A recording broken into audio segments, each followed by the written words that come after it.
How did farmers survive in one of the harshest climates on Earth, centuries before modern heating or technology? How did they prevent their most valuable assets, the cows, oxen, and goats, from starving while snow buried their fields for months on end? Imagine standing alone in a Scandinavian valley in the dead of winter.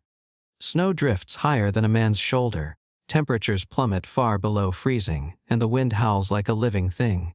In this frozen silence, the survival of both humans and animals seems almost impossible. And yet, medieval Scandinavian farmers did more than survive. They found ways to keep their livestock alive through winters that would break modern minds. How exactly did they do it? What secrets did they pass down from one generation to the next?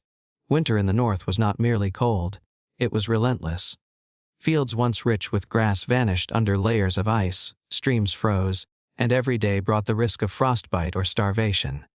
Letting animals roam freely outside meant almost certain death. Every gust of wind, every snowstorm, every icy night threatened the herd. For a family, losing livestock wasn't just a financial disaster. It was a matter of life and death.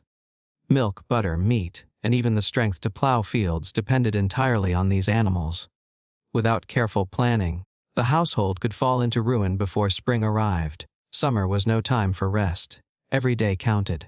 Farmers, men and women alike, cut grass from every available meadow, knowing that each blade could become a lifeline in the long months to come. Children ran between fields, carrying bundles, stacking hay in lofts, and spreading it to dry under the fleeting northern sun. Hay was more than food, it was hope. Straw from the grain harvest, dried birch leaves, even weeds and marsh grasses were carefully collected. Nothing could be wasted. Every stalk, every leaf, became part of a fragile safety net against the coming months of snow and cold. But storing hay was only half the battle. How could they keep it safe from moisture that could rot it, or pests that could devour it before winter even began? Farmers constructed lofts, barns, and storage huts, sometimes attaching them to their homes. Why? Because the combined warmth of people and animals helped prevent the barn from freezing, turning it into a fortress against the elements. Thick walls, low ceilings, and tightly packed stalls trapped every bit of heat. Cattle huddled together, sharing body warmth, while humans took advantage of this heat to survive as well. Inside the barn, life was close, almost suffocating by modern standards. But in the north, it was life-saving. Farmers fed their animals carefully, rationing hay and straw to make it last until spring. Did they worry that a cow would starve or that an ox might collapse in the snow? Absolutely. And yet, every ration, every turn of dried leaves into fodder was a calculated decision. Give too much too early, and supplies would run out. Give too little, and a cow could perish. They had to balance survival on a razor's edge, where every bite counted. Daily chores in these winter months were grueling. Women rose before dawn to feed animals, break ice for water, and scrape frozen manure. Children carried small bundles of hay, learned to read signs of sickness, and helped maintain warmth in the barn. The rhythm of human life became intertwined with the rhythms of the herd. Each sound, smell, and movement could indicate hunger, disease, or danger. Could a child distinguish between a cow that was simply cold and one that was sick? They had to. Their early education was survival itself. Even with careful rationing, winter could be unforgiving. Weak or surplus animals were often slaughtered before the cold set in, not out of cruelty, but necessity.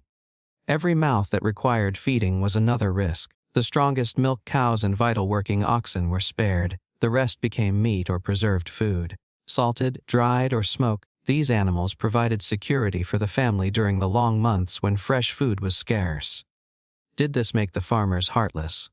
Perhaps by modern standards. But for them, it was strategy, the difference between total loss and survival.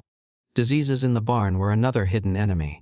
Cold, damp air encouraged respiratory infections, parasites, and weakened immunity.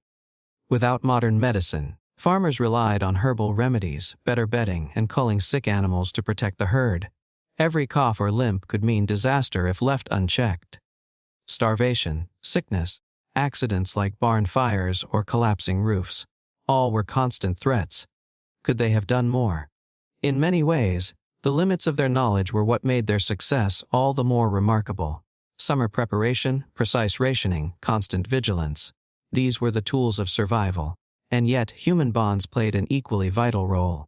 Neighbors exchanged hay, straw, and sometimes even livestock, ensuring no one family fell entirely victim to winter's wrath. During storms, families gathered together, repairing roofs, digging out snow, and tending to both people and animals. Shared labor and communal support turned isolated farms into a network of survival. Could a lone family have managed without this cooperation? Unlikely. The harshness of the climate demanded interdependence. Scandinavian cattle themselves were adapted to survive where other breeds might fail. Smaller, hardier, and more efficient on limited food, these animals were shaped by necessity. Farmers learned to work with their environment, not against it. Every barn design, every ration plan, every crop harvested in summer was a reflection of a deep understanding of both the land and the animals. Survival was both cultural and biological. By the time spring arrived, the true measure of success was visible. Cattle emerged weak and thin, yet alive. Milk flowed once again, fields could be plowed, and the family survived to face another year. Every surviving animal represented months of labor, planning, and tireless vigilance. Behind each living cow stood countless acts of endurance that rarely found their way into chronicles, but were essential for human survival. The story of medieval Scandinavian farmers is not merely about cold or snow. It is a story of resilience, discipline, and ingenuity. Their fight against winter was fought with sweat, foresight, and cooperation. Hay, straw, leaves, barns, rationing, selective slaughter, herbal remedies, all were pieces of a complex survival puzzle. Without them, the brutal winters would have claimed not only livestock, but entire households. Why does this matter today? Because it reminds us that survival is often built on quiet, deliberate acts far from glory or recognition. Every bucket of water, every handful of hay, every careful decision to cull or spare an animal was a lifeline.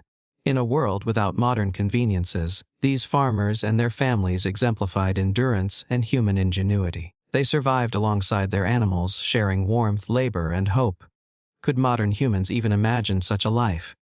The answer lies not only in technology but in mindset. Every decision, every sacrifice, every moment of vigilance in the barn turned the impossible into the possible.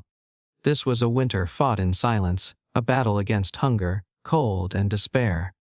And through it all, the livestock lived, not because of luck alone, but because of human determination, knowledge, and relentless care.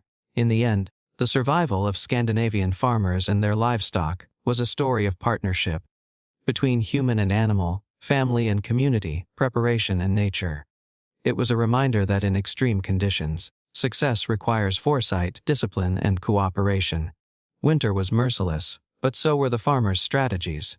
Their legacy endures not just in history books, but in the understanding that survival is rarely passive. It is earned, day by day, bite by bite, ration by ration, in the frost-covered valleys of northern Europe.